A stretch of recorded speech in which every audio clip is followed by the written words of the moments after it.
자, 우리 인하부중 3학년 친구들 반갑습니다. 오늘 역사 온라인 클래스 4강에 오신 걸 환영합니다.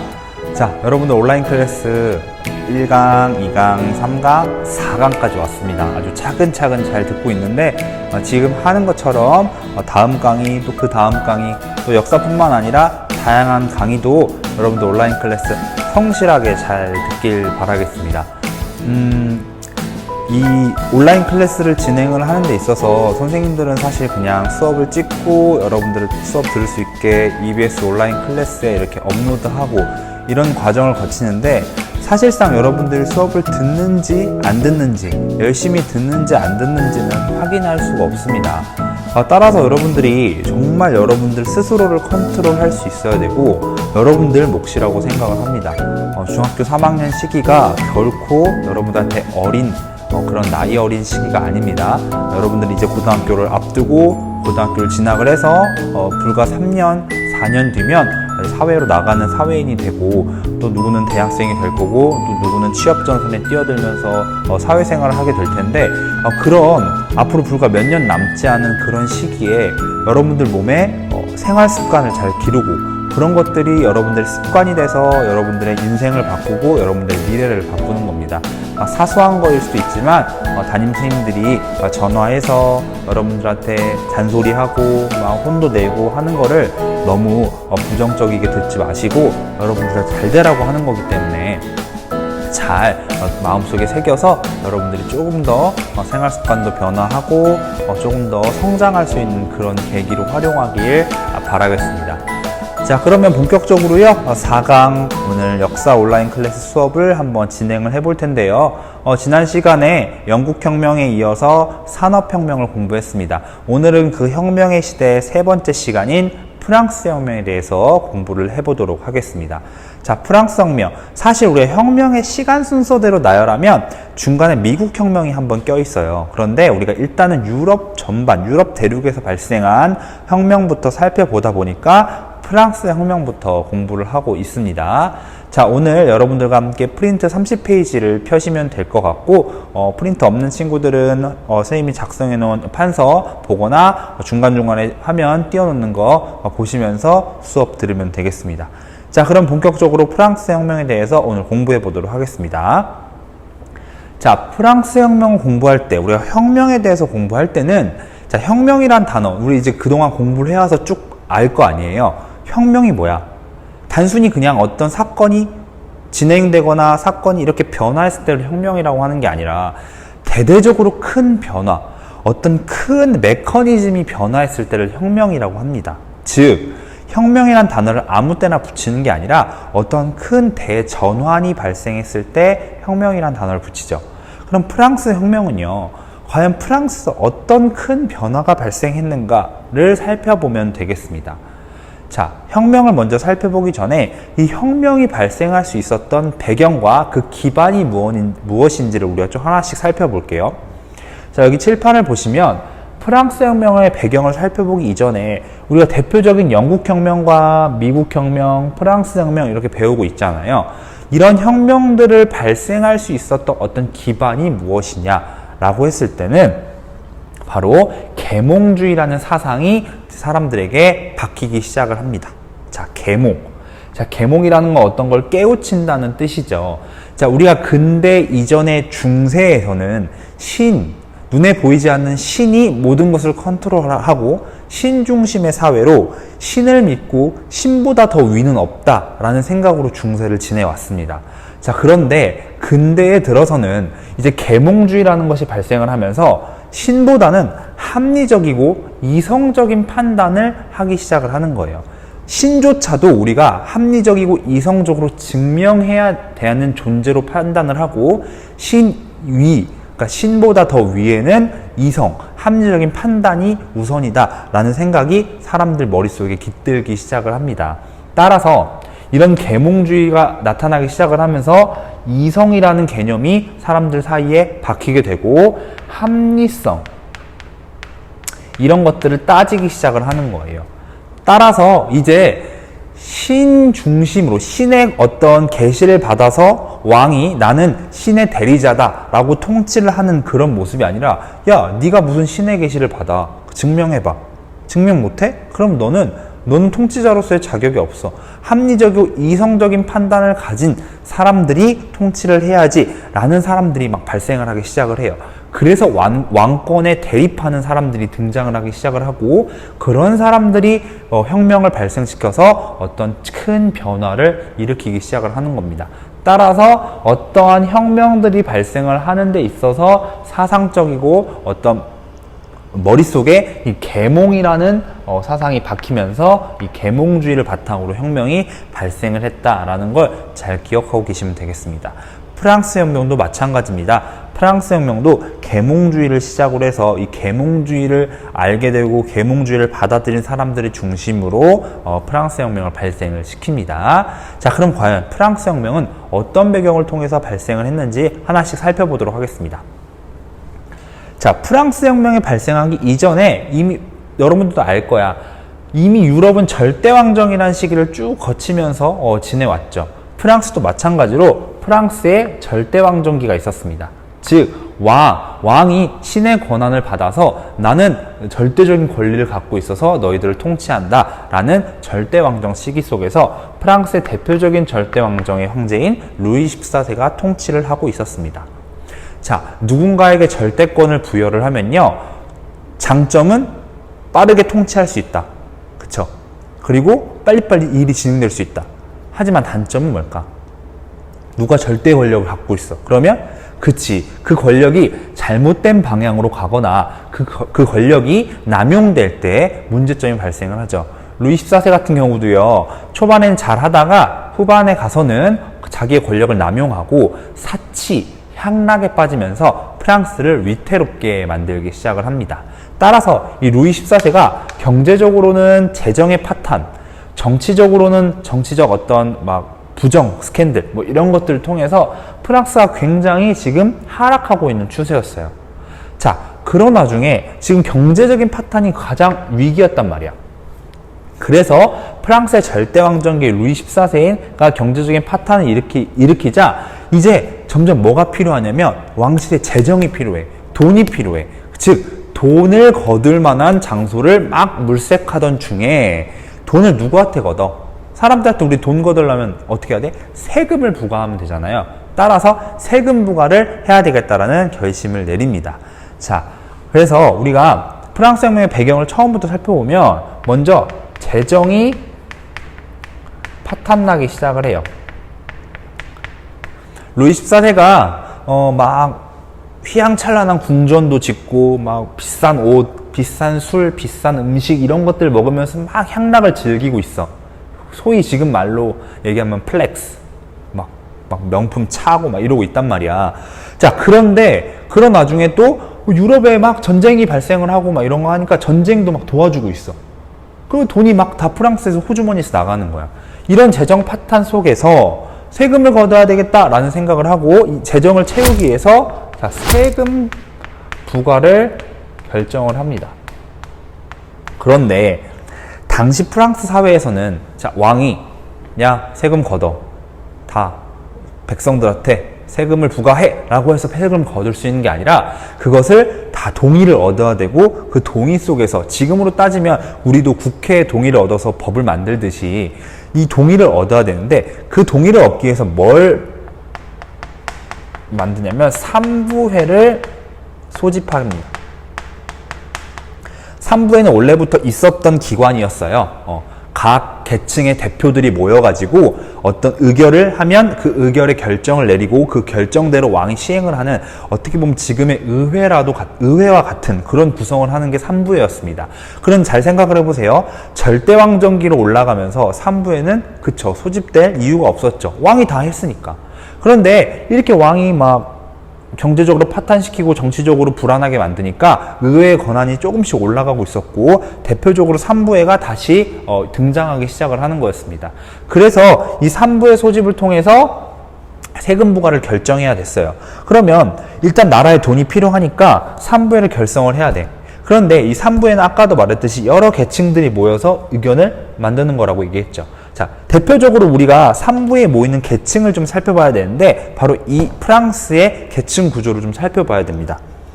프랑스의 신분 구조는 어떻게 되어 있냐면 가장 꼭대기에 1신분이 있어요. 1신분. 귀족들, 성직자들. 자, 2신분, 중소귀족들. 그 다음에 마지막으로 3신분, 제일 인원도 많고 제일 역할이 많았던 사람, 3신분.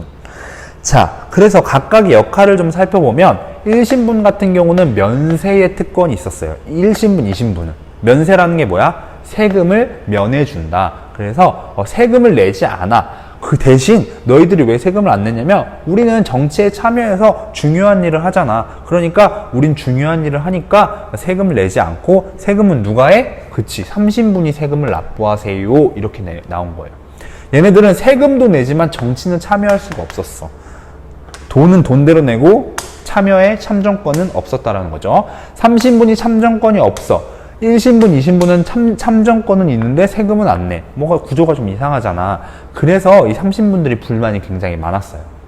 그런데 마침 세금 부과에 대한 의회를 소집하는 게 3부회잖아. 그래서 이제 의견을 내기 시작을 하는 거야. 1신분과 2신분은 세금 부과 오케이, 알겠어. 근데 투표를 통해서 결정을 하자. 어떻게 투표를 하냐면 신분별 투표를 하자.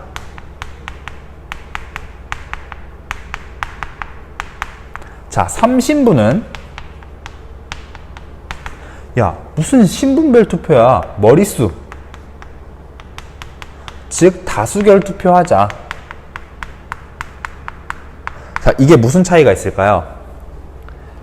신분별 투표라는 건 각 신분의 의견들을 모집을 해서 그 의견을 하나씩 모아서 의견을 합치자 이거예요. 즉 1신분의 의견을 하나 뽑아, 2신분의 의견을 하나 뽑아, 3신분의 의견을 하나 뽑아. 이렇게 해서 각각의 의견 중에 가장 많이 나온 의견을 가자. 이렇게 가는 거예요. 그러면 생각을 해봐. 1신분과 2신분은 지금 하나로 거의 움직이죠. 이 사람들은 정치도 참여하면서 세금도 안 내고 있어. 그러니까 1신분과 2신분은 각각의 하나의 의견을 낼 거니까 결국 어떤 의견을 내도 이 둘은 힘을 합쳐서 의견을 낼 거라고. 그럼 3신분은 아무리 혼자 의견을 내도 얘네들이 반대하거나 얘네들이 찬성하면 이대로 가는 거야. 그러니까 3신분은 야, 인원수대로 하자. 우리가 인원수가 제일 많고 그리고 너희들도 인원수 합치면 많지 않냐. 공평하게 다수결로 하자 라고 얘기를 하는 거예요. 그래서 머릿수, 다수결로 투표할 것인지 신분별로 투표할 것인지 요걸 가지고 둘이 막 대결을 하고 있습니다. 근데 왕의 입장에서는, 당시 왕의 입장에서는 이들 권력 갖고 있냐, 이 사람들의 손을 들어주고 싶은 거야. 그래서 결국 이 3신분들의 의견을 들어주지 않았고, 3신분들의 의견을 들어주지 않자 이 3신분들이 모여서 저항을 하기 시작을 합니다. 자, 이들끼리 모여서 똘똘 뭉쳐서 이 절대왕정을 타파하고, 야, 이거 뒤집어버리자, 이 신분 구조를 뒤집어버리자 라는 혁명을 결성하기 시작을 합니다. 자, 이렇게 해서 프랑스 혁명이 시작이 되는 겁니다. 아시겠죠? 자, 그러면 프랑스 혁명이 과연 어떤 식으로 진행이 됐는지, 과연 이 3신분들은 어떻게 힘을 합쳐서 프랑스 혁명을 이끌어 나갔는지, 그 부분에 대해서 한번 자세히 살펴보도록 하겠습니다. 자, 그러면 이제 두 번째로 프랑스 혁명이 어떻게 진행됐는지 한번 살펴보도록 하겠습니다. 프랑스 혁명의 진행 과정을 좀 한번 살펴보도록 할게요. 자, 그러면 프랑스 혁명, 아까 방금 전까지 우리가 3부회가 소집이 되고 3부회 속에서 1신분과 2신분이 서로 의견 대립이 있어서 갈등 구조를 펼쳤죠. 자, 그 과정을 다시 한번 살펴볼게요. 3부회를 소집했어. 루이 16세가 3부회를 소집을 합니다.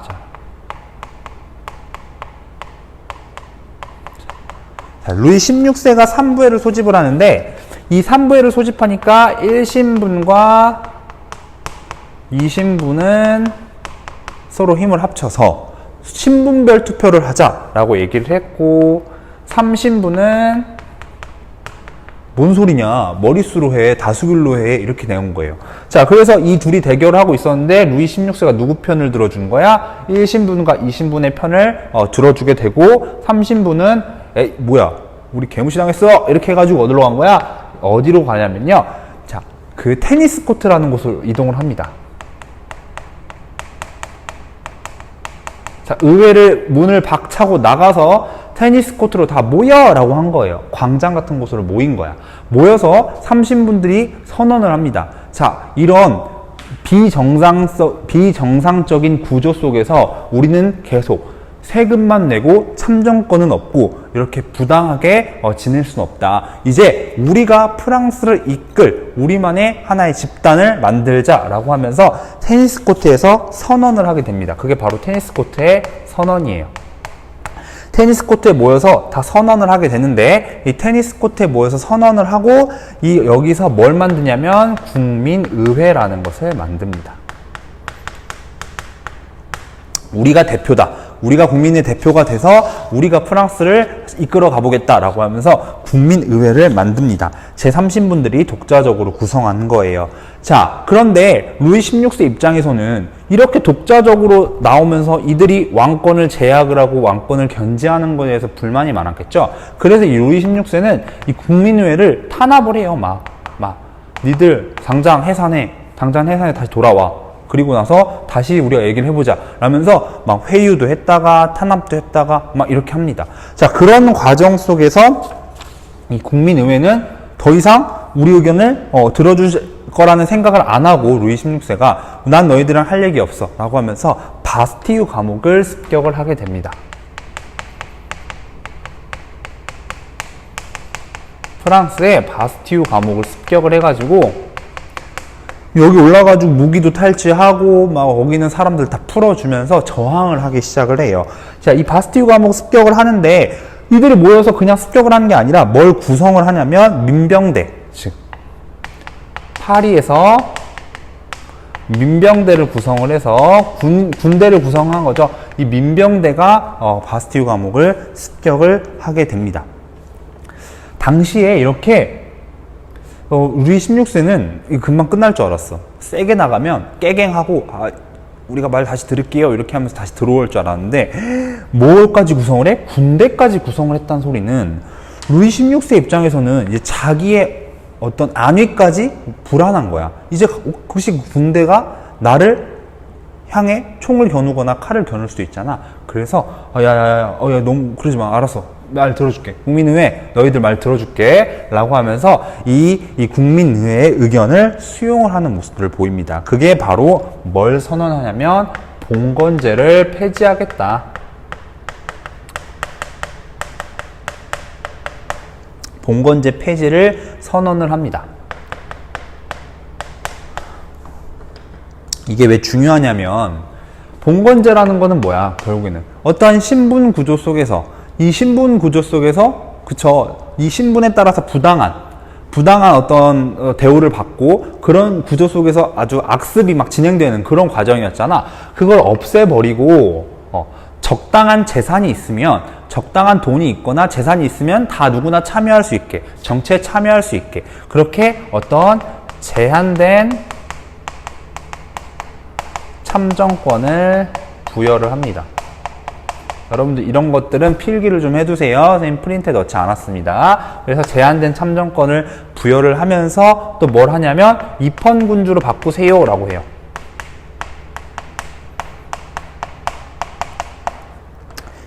이게 왜 중요하냐면 그 전까지는 뭐였어? 그 전까지는 절대왕정을 이어서 전제군주제였죠.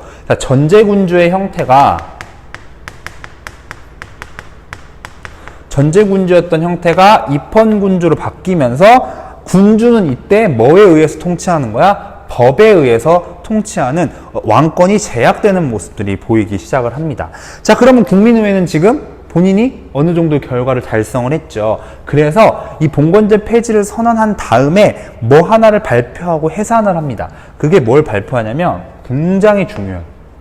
별표가 별표를 그냥 지금 쓰고 있는 펜 잉크가 달 정도 치세요. 이게 중요해. 이게 뭐냐면 뭐가 중요하면 인권선언. 이거를 발표를 하고 자, 국민의회는 해산을 합니다. 자, 인권선언이 뭐냐면 인권선언은 여러분들 프린트 보시면 30페이지 프린트 보면 선생님이 인권선언에 대해 넣어놨죠. 자, 여기 인권선언 선생님이 한번 띄워보겠습니다. 자, 인권선언 한번 볼게요.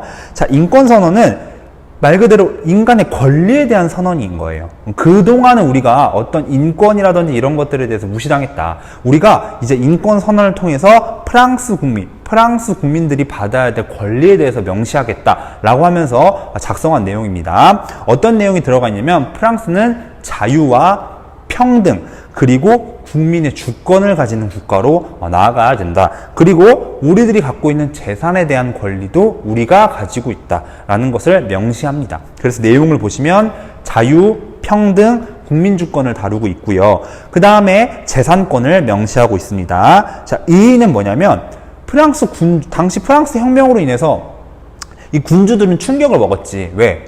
지금 군주의 권한이 무시당하는 수준이 아니라 거의 지금 군주를 없애겠다는 수준으로 간 거잖아요. 그래서 유럽 군주에 굉장히 충격을 줍니다. 이게 왜냐면 지금 아까도 얘기했지만 지금 입헌 군주로 가고는 있지만 실질적으로 군주의 역할이 거의 없어지는 거예요.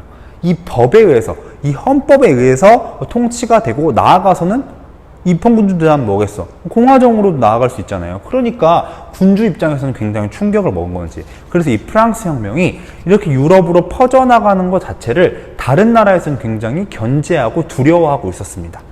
자, 그리고 나서 인간 해방도 다루고 있었고요. 한계는 뭐냐면 가난한 사람, 여성 이런 사람들한테는 참정권을 주어지지가 않았습니다. 이런 것들은 한계로 작용할 수 있어요. 본인들도 참정권이 없어서 투쟁을 시작했지만 결국에는 당시의 약자라고 하는 가난한 사람, 여성 뭐 이런 사람들한테는 참정권을 줄 생각을 하지 않았다는 거. 그게 한계로 작용을 할 수 있겠죠. 그래서 다시 한번 인권선언에 대한 내용을 좀 보면 그쵸, 여기 1조, 2조, 3조 이렇게 돼 있죠. 그래서 1조는 자유, 평등에 대한 내용이 있고요. 2조 같은 경우는 재산권, 재산은 누구도 침해할 수 없다. 이게 뭔 말이야? 세금부가 막 하지 마라. 세금 곧 내 돈이 나가는 거잖아. 내 재산에 대해서 니들이 마구잡이로 가져갈 권리를 행사하지 마라.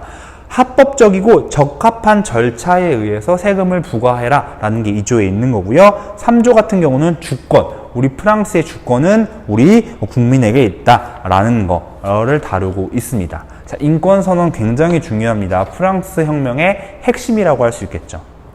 영국에서는 청교도혁명의 권리청원, 명예혁명의 권리장전이 있었다면 프랑스 혁명에서는 인권선언이 굉장히 중요합니다.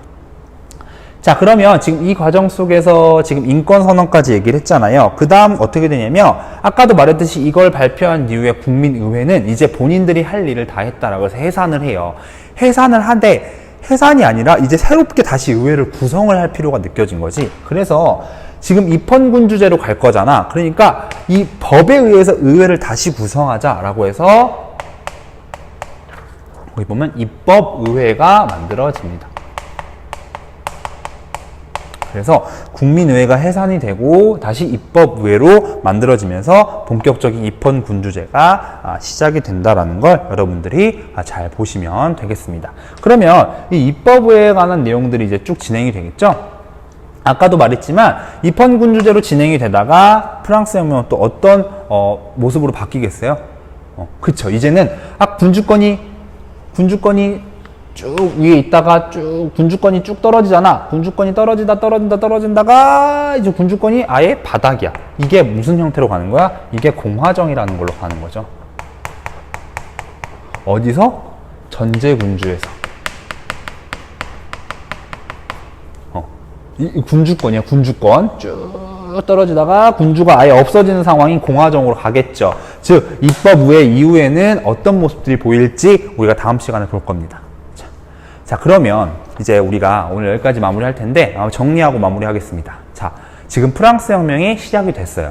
프랑스 혁명은 그쵸, 어떤 신분제의 모순, 우리는 그걸 구제도의 모순이라고 하는데 1신분, 2신분, 3신분으로 구성되어 있지만 실질적인 세금은 3신분이 다 내고 있었지만 1신분, 2신분만 혜택을 받고 있는 이 구제도에 대해서 모순이 일어났고 이 모순에 대해서 타파하기 위해서 3신분들이 모여서 국민의회를 결성을 하고 이 국민의회의 사람들이 군대도 결성하면서 이 군대가 왕권을 위협하면서 봉건제를 폐지까지 시키는 그런 모습들이 보였죠. 그리고 나서 이 봉건제 폐지의 모습이 어떻게 가는 거야? 입헌군주제로 변화를 시키면서 인권선언까지 발표를 시킵니다. 자, 이런 과정 속에서 이제 국민의회는 해산을 하고 입법의회가 탄생을 하겠죠. 자, 이 과정을 배웠습니다. 근데 프랑스 혁명이 여기서 끝이냐? 그게 아니죠. 이제 시작이에요. 왜? 프랑스 혁명은 지금 상황에서 이 혁명의 물결이 막 유럽으로 퍼져나가기 시작을 해요. 프랑스에서만 한정돼서 혁명이 발생하는 것이 아니라 이 프랑스를 둘러싸고 있는 여러 나라의 국민들이 이 모습을 보면서 야, 우리나라도 할 수 있겠는데? 우리나라도 혁명을 발생시킬 수 있겠는데? 라는 생각을 하게 됩니다. 자, 그러면 이제 그런 사람들이 혁명을 발생시키는 과정 속에서 그 나라의 군주들은 이걸 막아야 되겠죠. 그러니까 이 프랑스 혁명의 여러 세력과 이걸 막으려는 주변 유럽 국가들의 싸움이 발생을 하고요. 이런 과정 속에서 또 프랑스의 위기가 발생을 하고 이 프랑스의 위기를 극복할 만한 사람이 또 등장을 합니다.